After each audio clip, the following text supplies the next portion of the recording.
Help is being pledged for India as it battles a ferocious second wave of coronavirus, described by Prime Minister Narendra Modi as a storm that has shaken the nation.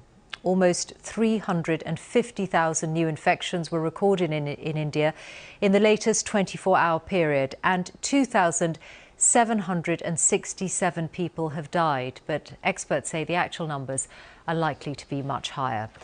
As the epidemic continues to grow, hospitals are under intense pressure with shortages of beds and critical supplies, including oxygen. In the capital, Delhi, COVID is now killing one person every 4 minutes. Our correspondent Yogita Limai reports from there.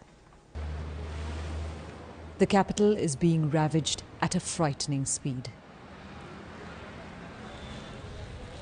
With every pyre that burns, India's self-belief is dying. Each funeral is a story of personal loss and national shame. Charanjeev Malhotra has been helping to cremate the dead for decades. Now, he barely ever stops working. I've never seen such a terrifying situation. I can't believe that we're in the capital of India. People aren't getting oxygen and they're dying like animals, he says. We don't even have enough resources to cremate them properly. Outside, Shivangi Mehra is on the phone organising oxygen for the hospital she works in. Nothing is being done. I don't know government is sleeping or what they are doing. I am totally disheartened in the situation which I am seeing.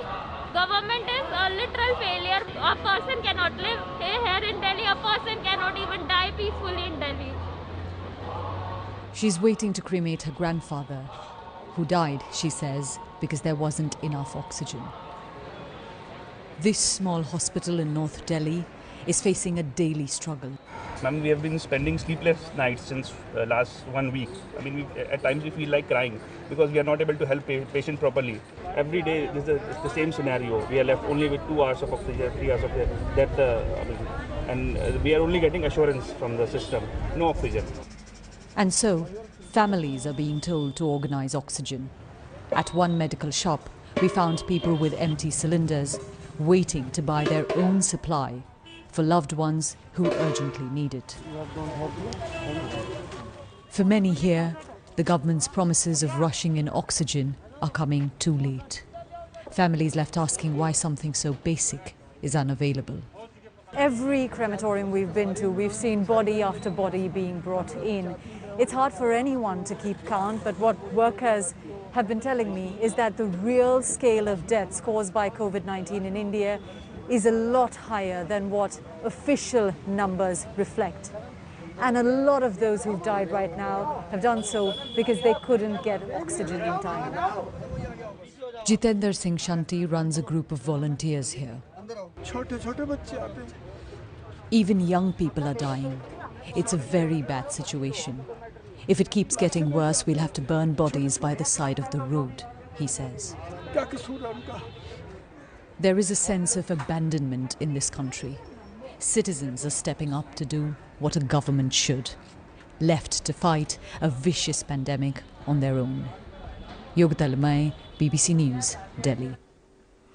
Well, tonight a first shipment of British assistance to India is leaving the UK. Other countries are also pledging support. Our diplomatic correspondent Paul Adams is here in the studio. What kinds of help is being sent, Paul? Well, Michelle, this was really the weekend when the world stood up and took notice of what's going on in India, not least because a wildfire of infections like that in a country as large as India, 1.4 billion people, is clearly not just a local danger, it's a global danger.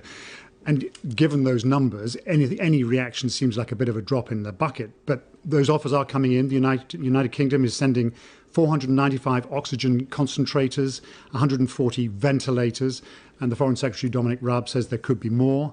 The EU has activated what it calls its civil protection mechanism, where member countries pool their emergency supplies, again with an emphasis on oxygen and medicines. And the US, perhaps stung into action by moves on this side of the Atlantic, has said that it will immediately supply the raw materials for vaccines, and that'll involve reversing some export controls put in place back in February. and supply protective gear and medical equipment. And Dr. Anthony Fauci, the president's chief medical advisor, has even suggested that the United States could supply India with some of its unused AstraZeneca vaccines. That's a vaccine that has not yet been approved for use in the United States, and it's got lots of it, and it doesn't need it itself. It's already supplied some of it to Mexico and Canada earlier in the year, so it is coming under some pressure to do that for India as well. Paul Adams, thank you very much.